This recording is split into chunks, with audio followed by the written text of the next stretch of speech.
তুরস্কের এক নির্জন ও ঘন জঙ্গলের মাঝে, যেখানে কেউ কখনো আসতো না, এক সুন্দরী যুবতী মেয়ে একটি গাছের নিচে একা বাস করত।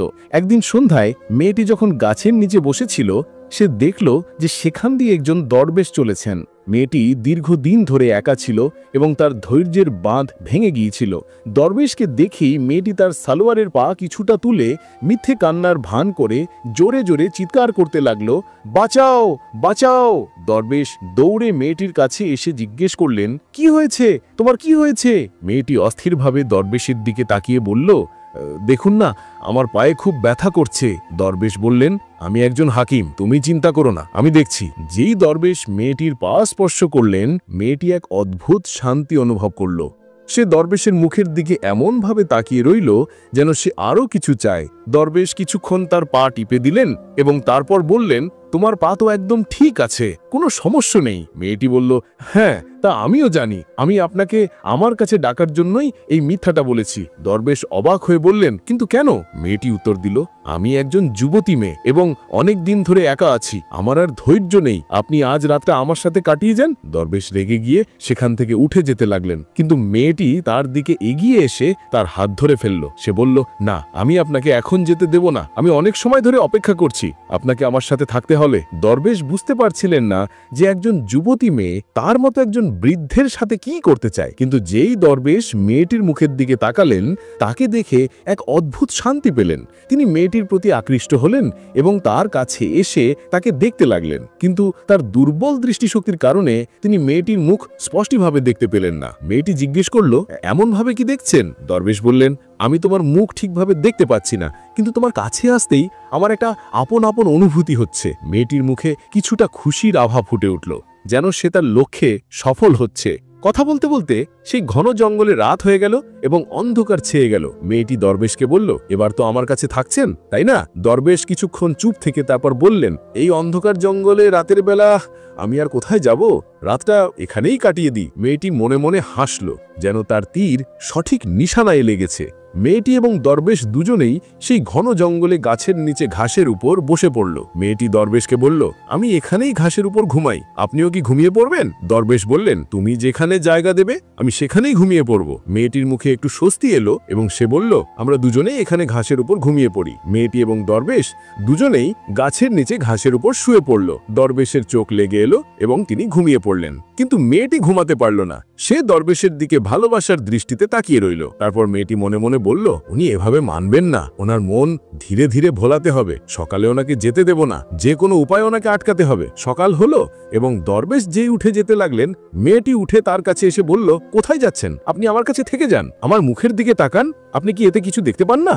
দরবেশ মেয়েটির মুখের দিকে তাকালেন, যেন তার সত্তায় কেউ করাঘাত করল, কিন্তু সেই দৃষ্টিশক্তির দুর্বলতা, তিনি ঠিকভাবে মেয়েটির মুখ দেখতে পেলেন না। দরবেশ মেয়েটিকে বললেন, আমি এবার চললাম, আমার কাজ আছে। যখন মেয়েটি বুঝলো যে দরবেশ তার কথায় ভুলবেন না, তখন সে বলল, আচ্ছা, 1 মিনিট দাঁড়ান, আমি এখনই আসছি, আপনি এখান থেকে নড়বেন না। তারপর মেয়েটি দ্রুত জঙ্গলের থেকে দৌড়ে গিয়ে একটি আম গাছের নিচে দাঁড়ালো। সে গাছ থেকে দুটো আম পেড়ে তারপর জোরে একটা চিৎকার মারল, আহ, এবং সেখানেই গাছের নিচে চোখ বন্ধ করে শুয়ে পড়ল। দরবেশ যেই মেয়েটির চিৎকার শুনলেন, তিনি তৎক্ষণাৎ তার দিকে ছুটে গেলেন। গাছের কাছে পৌঁছে দেখলেন মেয়েটি মাটিতে অজ্ঞান হয়ে পড়ে আছে। দরবেশ তার কাছে এসে বসলেন। তিনি মেয়েটিকে ঝাঁকালেন, কিন্তু মেয়েটি মিথ্যে নাটক করে চোখ বন্ধ করেই পড়ে রইল। তারপর দরবেশ মেয়েটির কাছে এসে তার হাত ধরে খুঁজতে লাগলেন, কিন্তু মেয়েটি তখনও চোখ খুলল না এবং মনে মনে খুশি হতে লাগলো। দরবেশ তাড়াতাড়ি দৌড়ে একটি নদী থেকে হাতে কিছুটা জল নিয়ে এসে মেয়েটির মুখে ছিটিয়ে দিলেন। মেয়েটি যখন বুঝলো যে এর থেকে বেশি নাটক করা যাবে না, তখন সে আস্তে আস্তে চোখ খুলল, যেন সে সত্যি অজ্ঞান ছিল। দরবেশ মেয়েটির মুখের দিকে এমনভাবে তাকিয়ে রইলেন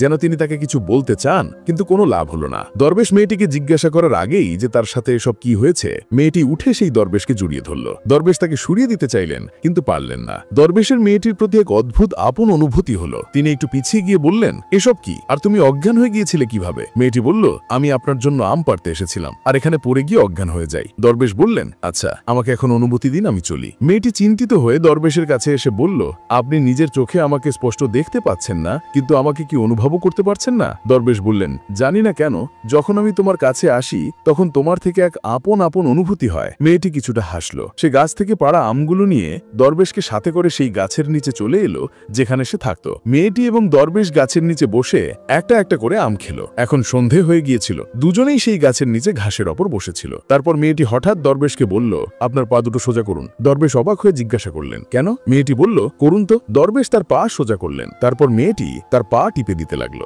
দরবেশ বললেন, এটা কি করছো? মেয়েটি বলল, আপনি নিশ্চয়ই ক্লান্ত, তাই আপনার পা টিপে দিচ্ছি। তারপর মেয়েটি হঠাৎ উঠে দৌড়ে নদীর ধারে গেল। সে একটি মাটির গ্লাসে জল ভরে দিয়ে এসে দরবেশের খুব কাছে এসে তার হাতে জলটা ধরিয়ে দিল। দরবেশ জল পান করলেন এবং জল পান করতেই তার ঘুম চলে এলো এবং তিনি ঘুমিয়ে পড়লেন। রাত হয়ে গিয়েছিল। মেয়েটি তার পাশে বসে তাকে দেখছিল। তারপর মেয়েটি তার কাছে এসে তার কপালে চুমু খেলো এবং তার মাথা টিপে দিতে লাগলো। হঠাৎ দরবেশের চোখ খুলতেই মেয়েটি উঠে ঘাসের ওপর শুয়ে ঘুমিয়ে পড়ার ভান করলো। সকাল হলে দরবেশ মেয়েটির কাছে এসে বললেন, তোমার কাছ থেকে যেতে মন চাইছে না। তুমি খুব ভালো, তুমি আমার অনেক সেবা করেছো, কিন্তু এখন আমাকে যেতেই হবে। মেয়েটি বলল, কি এখন তুমি আমাকে একা ফেলে চলে যাবে? দরবেশ বললেন, আখের যেতে তো হবেই, আজ না হলে কাল। মেয়েটি দরবেশের কাছে এসে তার চোখের দিকে তাকিয়ে বলল, আজ আপনি আমার সাথে থেকে যান, আমার আর ধৈর্য নেই, আমি আপনার সাথে সময় কাটাতে চাই। দরবেশ বললেন, তোমার মানে কি? মেয়েটি হঠাৎ দরবেশের হাত ধরে তাকে সাথে নিয়ে এক ঘন জঙ্গলের দিকে নিয়ে যেতে লাগলো। চলতে চলতে দরবেশ বললেন, এখানে ঝোপঝাড় আর গাছের আড়ালে কোথায় নিয়ে যাচ্ছ? মেয়েটি বলল, আপনি আমার উদ্দেশ্য জানতে চান তাই না? আমি আপনাকে সব কিছু আগেই বলে দিতাম, কিন্তু আমি খুব ভয় পাচ্ছি, আমার আপনাকে সত্যিটা বলার সাহস হচ্ছে না। মেয়েটি তাকে ঘন জঙ্গলে গাছ ও ঝোপঝাড়ের মধ্যে দিয়ে এমন এক নির্জন জায়গায় নিয়ে গেল যেখানে শুধু গাছ আর গাছ ছিল। দরবেশ চুপচাপ এই সমস্ত দৃশ্য দেখতে লাগলেন। মেয়েটি তারপর দূরে কাপড়ের তৈরি একটি কুঁড়ে ঘরের দিকে ইশারা করে দরবেশকে বলল, আপনাকে আমার সাথে এই কুঁড়ে ঘরে যেতে হবে। দরবেশ যখন কুঁড়ে ঘরের দিকে তাকালেন তখন তার এমন মনে হলো যেন তিনি আগেও কখনো এই কুঁড়ে ঘরে এসেছিলেন, কিন্তু তিনি চুপ থাকলেন। দরবেশ মেয়েটিকে বললেন, আমাকে এই জনশূন্য জায়গায় আর এই কুঁড়ে ঘরের কাছে কেন নিয়ে এসেছ? মেয়েটি বলল, এবার সেই সময় এসেছে যার জন্য আমি আপনাকে এখানে আটকে রেখেছিলাম। আমি এখন আপনাকে আমার থেকে দূরে যেতে দেব না। দরবেশ বললেন, এসব কি কথা বলছো তুমি? আর এই কুঁড়ে ঘরে যেতেই বা কেন বলছো? মেয়েটি বলল, আপনি আমার সাথে কুঁড়ে ঘরে আসুন, সেখানে গেলেই সব জানতে পারবেন। দরবেশ যখন মেয়েটির এই কথা শুনলেন এবং যখন তিনি সেই কুঁড়ে ঘরটি দেখলেন যেখানে তিনি আগেও এসেছিলেন, তখন তার মনে এক তোলপাড় শুরু হলো এবং তিনি রেগে সেখান থেকে ফিরে যেতে লাগলেন। মেয়েটি তার পিছনে দৌড়ে এসে পিছন থেকে ডাক দিল, আমি জানি আপনি এই জায়গাটা চেনেন এবং আপনি যে মেয়েটিকে নিয়ে এখানে এসেছিলেন আমি তাকেও জানি। দরবেশ এই কথা শুনে একদম হতবাক হয়ে গেলেন এবং সেখানেই দাঁড়িয়ে পড়লেন। মেয়েটির দিকে তাকিয়ে বললেন, তোমাকে কে বলেছে যে আমি এখানে এসেছিলাম? কিন্তু তার কথাগুলো তার সঙ্গী দিচ্ছিল না। মেয়েটি আবার তার কাছে এসে বলল, আমার উদ্দেশ্য আপনাকে রাগানো নয়, আমি আপনার থেকে দূরে নয় আপনার কাছে আসতে চাই। দরবেশ আবার চলতে শুরু করলেন এবং মেয়েটি তার সাথে সাথে চলতে লাগলো। তারপর তারা দুজনেই সেই গাছের নিচে পৌঁছে গেল যেখানে তারা আগে ছিল। রাত হয়ে গিয়েছিল এবং বেশ অন্ধকার ছেয়ে গিয়েছিল। দরবেশ মেয়েটিকে বললেন, আচ্ছা এবার আমি চললাম, আমি আর এখানে থাকতে পারবো না। মেয়েটি দরবেশের কাছে এসে তার হাত ধরে বলল, এত রাতে এই নির্জন জঙ্গলে আপনি কোথায় যাবেন? এত অন্ধকার। দরবেশ মেয়েটিকে বললেন, জানি না তোমার কি উদ্দেশ্য, কিন্তু তোমার কথার আর তোমার অস্তিত্ব থেকে আমার এক আপন অনুভূতি হয়। মেয়েটির মুখে কিছুটা স্বস্তি এলো এবং সে বলল, আমি আপনার জন্য সবকিছু করতে পারি, শুধু আপনি আমার উপর রাজি হয়ে যান। দরবেশ বললেন, আচ্ছা ঠিক আছে, আমি আজ রাতটা এখানেই থেকে যাই। দরবেশ সেই গাছের নিচে ঘাসের উপর শুয়ে পড়লেন। কিছুক্ষণ পর দরবেশের চোখ লেগে এলো এবং তিনি ঘুমিয়ে পড়লেন। মেয়েটি একবার উঠে দরবেশের মুখের দিকে তাকালো যেন সে শান্তি পেল এবং আবার শুয়ে ঘুমিয়ে পড়ল। সকাল হলো এবং দরবেশ তখনও ঘুমোচ্ছিলেন। মেয়েটি সন্তর্পণে উঠে আস্তে আস্তে হঠাৎ নদীতে নেমে পড়ল এবং তারপর জোরে জোরে চিৎকার করতে লাগলো, কে আছো, কে আছো? ওদিকে দরবেশের ঘুম ভেঙে গেল যখন তিনি দেখলেন যে মেয়েটি তার সাথে শুয়ে নেই এবং দূর থেকে ডাকার আওয়াজ আসছে। তখন তিনি তৎক্ষণাৎ নদীর দিকে দৌড়ালেন। দরবেশ সেখানে পৌঁছে দেখলেন যে মেয়েটি নদীতে আছে এবং তার পুরো শরীর জলে ভেজা। দরবেশ মেয়েটিকে বললেন, তুমি ওখানে কি করছো? মেয়েটি বলল, আমি জল ভরতে এসেছিলাম, পা পিছলে গিয়েছিল, আমাকে বাইরে বের করো। দরবেশ তাকে এক হাত বাড়িয়ে দিয়ে জোরে নিজের দিকে টানলেন। মেয়েটি নদী থেকে বাইরে চলে এলো। দরবেশ মেয়েটির দিকে তাকালেন যে পুরোটাই জলে ভেজা ছিল। দরবেশ বললেন, আচ্ছা এবার আমি চলি, তুমি নিজের খেয়াল রেখো, আমি আর কোনো অজুহাত শুনব না। মেয়েটি দরবেশের কাছে এসে বলল, আপনি কি এখনো আমাকে পর ভাবেন? যদি আপনার দৃষ্টিশক্তি ঠিক থাকতো আর আপনি আমাকে ঠিকভাবে দেখতে পেতেন তাহলে আপনি কখনোই আমাকে ছেড়ে যেতেন না। দরবেশের তার কথায় সেই একই আপন অনুভূতি হলো এবং তিনি সেখান থেকে গিয়ে সেই গাছের নিচে গিয়ে বসলেন। মেয়েটি তার কাছে এসে বলল, আপনি আমার সাথে কুঁড়ে ঘরে ভেতরে কেন যাননি? এত কষ্টে আমি আপনাকে সেখানে নিয়ে গিয়েছিলাম, আপনি আমার সব চেষ্টায় জল ঢেলে দিলেন। চলুন আজ আমরা সেখানে যাই, আমি আপনাকে ছাড়া আর থাকতে পারছি না। দরবেশ এখন মেয়েটির কথা শুনতে লাগলেন এবং কিছু বললেন না। রাত হলো এবং দরবেশ সেই গাছের নিচে ঘাসের ওপর শুয়ে ঘুমিয়ে পড়লেন। মেয়েটিও সেখানে শুয়েছিল, কিন্তু তার চোখ খোলা ছিল এবং মেয়েটি শুয়ে শুয়ে নিজের সাথে কথা বলতে লাগলো। এখন ওনাকে আর এখানে রাখা মুশকিল, ওনার মন এখন একটু নরম লাগছে। এবার আমি যা চাই তা ওনাকে পরিষ্কারভাবে বলে দিই, এমন না হয় যে আমি ভয়ে ভয়েই থেকে যাই আর উনি আমাকে ছেড়ে চলে যান। কাল ওনাকে কুঁড়েঘরের কাছে নিয়ে যেতে হবে, সেখানেই আমার কাজ হবে। হতে পারে সেখানে গিয়ে ওনার মন গলে যাবে। এই ভাবতে ভাবতে সে ঘুমিয়ে পড়ল। সকাল হলো, দরবেশ এবং মেয়েটি দুজনেই উঠে পড়ল। দরবেশ আবার জঙ্গল থেকে যেতে লাগলেন। তখন মেয়েটি তার কাছে এসে বলল, আপনি আমার সাথে শুধু একবার সেই কুঁড়েঘরে চলুন, যেখান থেকে আগে আপনি কুঁড়েঘরের বাইরে থেকেই ফিরে এসেছিলেন। তারপর আপনি যেখানে যেতে চান যেতে পারেন, আমি আপনাকে মানা করব না। দরবেশ বললেন, কেন, কি আছে এমন সেই কুঁড়েঘরে? তুমি আমাকে সেই কুঁড়েঘরে নিয়ে যাওয়ার জন্য এত জেদ কেন করছো? মেয়েটি বলল, আমি সেই কথা আপনাকে এখানে বলতে পারবো না। আমার এখানে ভয় করছে যে আপনি আমার সত্যিটা জানার পর আমাকে গ্রহণ করবেন কিনা। দরবেশ কিছু বলার আগেই মেয়েটি তাকে নিয়ে সেই ঘন জঙ্গলের দিকে চলতে শুরু করল, যেখানে সেই কাপড়ের তৈরি কুঁড়েঘরটি ছিল। সেই সব গাছ ও ঝোপঝাড়ের মধ্যে দিয়ে যেতে যেতে দরবেশ এবং মেয়েটি সেই কুঁড়েঘরের কাছে পৌঁছে গেল। মেয়েটি দরবেশের হাত ধরে তাকে কুঁড়েঘরের ভেতরে নিয়ে গেল। দরবেশ অবাক হলেন যে এসব কি হচ্ছে। কুঁড়েঘরের ভেতরে যেতেই মেয়েটি দরবেশকে জড়িয়ে ধরে জোরে জোরে কাঁদতে লাগল। দরবেশ মেয়েটিকে পিছনে ধাক্কা দিয়ে রেগে কুঁড়েঘর থেকে বেরিয়ে গেলেন। মেয়েটি আবার দৌড়ে এসে তার পায়ে পড়ে গেল। এক মুহূর্তের জন্য দরবেশ তার কথায় কোনো পরিচিত প্রতিধ্বনি শুনতে পেলেন, যেন হৃদয়ের কোনো পুরনো দরজায় করাঘাত হলো। কিন্তু তারপরেও তিনি নিজেকে সামলে নিলেন। মেয়েটিকে পাশে সরিয়ে দিয়ে যেতে লাগলেন। মেয়েটি তার সামনে এসে দাঁড়িয়ে তার হাত ধরে ফেলল। আমার সাথে চলুন, শুধু একবার। সে তাকে নিয়ে কুঁড়েঘরের সামনে একটি উঁচু মাটির ঢিবির উপর চড়ে গেল। ঢিবির উপর পৌঁছে মেয়েটি থেমে বলল, এখন কি এই জায়গাও আপনার মনে নেই? দরবেশ সেই স্থানটি মনোযোগ দিয়ে দেখলেন। এক মুহূর্তের জন্য যেন সময় পিছনে চলে গেল। কোনো পুরনো মুহূর্ত, কোনো ভুলে যাওয়া স্মৃতি চোখের সামনে ভেসে উঠল। কিন্তু তিনি সঙ্গে সঙ্গে কথার মোড় ঘুরিয়ে বললেন, না, এটা কোনো জায়গা, আর তুমি আমাকে এখানে কেন এনেছ?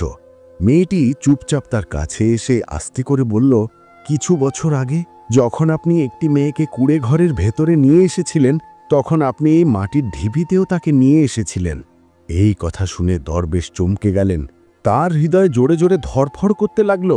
তিনি চিন্তায় পড়ে গেলেন, এই মেয়েটি এসব কিভাবে জানে? এই কথা তো আর কাউকে জানানোই হয়নি। তিনি মেয়েটির আরও কাছে গেলেন, তার চোখে চোখ রেখে বললেন, আখির তুমি কে, আর এসব তুমি কিভাবে জানো? মেয়েটি গভীর শ্বাস নিয়ে বলল, এই সব জানার জন্য আপনাকে আরও একবার আমার সাথে কুঁড়েঘরের ভেতরে চলতে হবে, সেখানেই আপনি সত্যিটা জানতে পারবেন। দরবেশ বিরক্ত হয়ে বললেন, কি আছে এমন সেই কুঁড়েঘরে? কেন বারবার সেখানেই নিয়ে যাও, আর তারপর সেখানে গিয়ে তুমি অদ্ভুত সব হরকত করতে থাকো? মেয়েটি আস্তে করে বলল, আমি এখানে সবকিছু বলতে পারবো না, আমার মধ্যে এত সাহস নেই। কিন্তু কুঁড়েঘরে এমন একটা জিনিস আছে, এমন একটা সত্যি, যা দেখে হয়তো আপনি নিজের কোনো আপনজনকে ফিরে পেতে পারেন। দরবেশ এক মুহূর্ত থেমে গেলেন, তারপর চুপচাপ তার পিছনে চলতে লাগলেন। মেয়েটি কুঁড়েঘরের পর্দা সরালো এবং দুজনেই ভেতরে প্রবেশ করল। দরবেশ বললেন, এখানে আমাকে কেন এনেছ? এই জায়গায় তো আমি বেশ কয়েক বছর আগে আমার মেয়ের সাথে এসেছিলাম। তার জঙ্গল আর এই অনেক গাছ দেখার খুব শখ ছিল, তাকে ঘোরানোর জন্য আমি এখানে এনেছিলাম। আর এই কুঁড়েঘর আমি আর আমার মেয়ে মিলে বানিয়েছিলাম। মেয়েটির চোখে জল ছিল এবং সে ক্রমাগত কেঁদেই যাচ্ছিল। তারপর মেয়েটি বলল, একটা কথা বাকি রয়ে গেছে। আপনার মেয়ে এই কুঁড়েঘরের ভেতরে নিজের আর আপনার নাম লিখেছিল।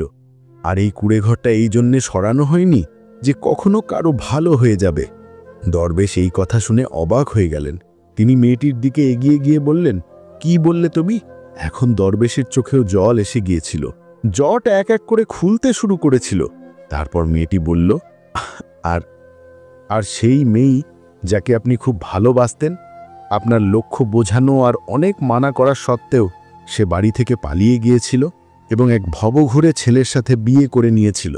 এখন দরবেশের চোখে জল ছিল এবং তিনি সমস্ত কথা শুনতে লাগলেন। তারপর মেয়েটি বলল, তারপরে আপনার মেয়ের সাথে কি হলো তা শুনবেন না? দরবেশ শোনার জন্য অস্থিরভাবে মেয়েটির আরও কাছে গেলেন। মেয়েটি আরও বলল, আপনার মেয়ে যে আপনার মুখ ফিরিয়ে নেওয়া সত্ত্বেও বাড়ি থেকে পালিয়ে গিয়েছিল, তার স্বামী তাকে 4 দিনও নিজের কাছে রাখেনি এবং ধাক্কা দিয়ে বাড়ি থেকে বের করে দিয়েছিল। তারপর আপনার মেয়ের আপনার বলা কথাগুলো মনে পড়ল এবং সে কেঁদে কেঁদে আপনার বাড়ি এসেছিল, কিন্তু বাড়িতে কেউ ছিল না। পাড়ার লোকেরা বলল যে যেদিন থেকে আপনার মেয়ে বাড়ি থেকে পালিয়েছিল আপনি আর বাড়ি ফেরেননি এবং তার খোঁজে আর স্মৃতিতে দাঁড়ে দাঁড়ে ঘুরে বেড়াচ্ছিলেন।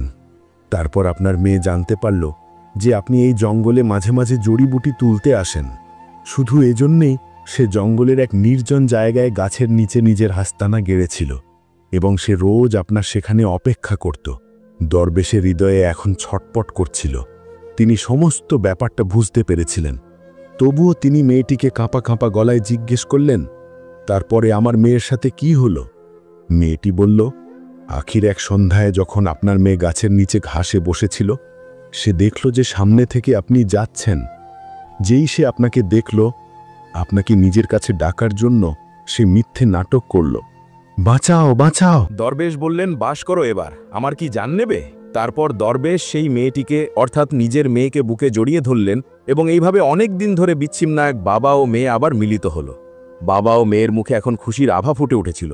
দুজনের খুশির কোনো সীমা ছিল না। তারপর বাবা তার মেয়েকে বললেন, এই সব কথা তো আপনি জায়গায়, কিন্তু তুমি আমাকে সরাসরি এসে কেন বললে না যে আমি তোমার মেয়ে? আমার দৃষ্টি কমজোর ছিল, তুমি তো আমাকে দেখতে পারতে। মেয়েটি বলল, যেভাবে আমি আপনার মন ভেঙেছিলাম এবং বাড়ি থেকে কোনো পরপুরুষের সাথে বেরিয়ে গিয়েছিলাম, তারপর আমি আপনার মুখোমুখি কিভাবে হতাম? আমি রোজ আপনাকে এই কথা বলতে চেয়েছিলাম, কিন্তু সাহসী হয়নি। এজন্যই আমি আপনার সাথে একটু সময় কাটিয়েছি, যাতে আমি আস্তে আস্তে আপনার কাছে আসতে পারি এবং যে কষ্ট আমি আপনাকে দিয়েছি আপনার সেই ক্ষতগুলো সারাতে পারি। বাবা মেয়েকে খুশিতে বুকে জড়িয়ে ধরলেন এবং তারপর দুজনে আগের মতো নিজেদের বাড়িতে গিয়ে সুখের জীবন কাটাতে লাগলো। এই গল্প শুধু এক বাবা ও মেয়ের মিলনের দাস্তান নয়, বরং এটি আমাদের শেখায় যে এই মেয়েটি যে তার বাবার বারবার উপদেশ উপেক্ষা করে বাড়ি থেকে পালিয়ে গিয়েছিল, অবশেষে দুনিয়ার তিক্ততার সাথে ধাক্কা খেয়ে বুঝতে পারল যে বাবার ছায়ার চেয়ে ভালো কোনো আশ্রয় হয় না। যদি মেয়েটি আগেই বাবার সামনে এসে নিজের সত্যিটা বলে দিত, তাহলে হয়তো সেই দর্দ, সেই একাকিত্ব এবং সেই পরীক্ষা তাকে সহ্য করতে হতো না। কারণ দরবেশের মতো বাবা, যার মনে মেয়ের জন্য অসীম ভালোবাসা ছিল, হয়তো এক মুহূর্তের জন্য রাগ করতেন, কিন্তু তাকে অবশ্যই গ্রহণ করে নিতেন। কিন্তু মেয়েটি আস্তে আস্তে গোপনে বাবার মনে নিজের জায়গা ফিরে পেল। কখনো মিথ্যে বলে বাঁচার আকুতি জানিয়েছে, কখনো সরলভাবে তাকে নিজের জগতে বসিয়েছে এবং অবশেষে সেই কুঁড়ে ঘরে নিয়ে গিয়ে, যেখানে তাদের দুজনের স্মৃতি জড়িয়েছিল, নিজেকে একজন মেয়ের পরিচয় দিয়েছে। ভুল সিদ্ধান্ত জীবনেরই অংশ, কিন্তু ফেরার দরজা কখনো বন্ধ হয় না। বাবার ভালোবাসা কঠোর হতে পারে, কিন্তু তা কখনো ঘৃণা হয় না। মেয়ে যদি অনুতপ্ত হয়, তবে বাবার মন অবশ্যই নরম হয়ে যায়। আর সবচেয়ে বড় কথা, সময় মতো সত্যি বলে দেওয়া অনেক হৃদয়কে ভাঙার হাত থেকে বাঁচিয়ে দেয়।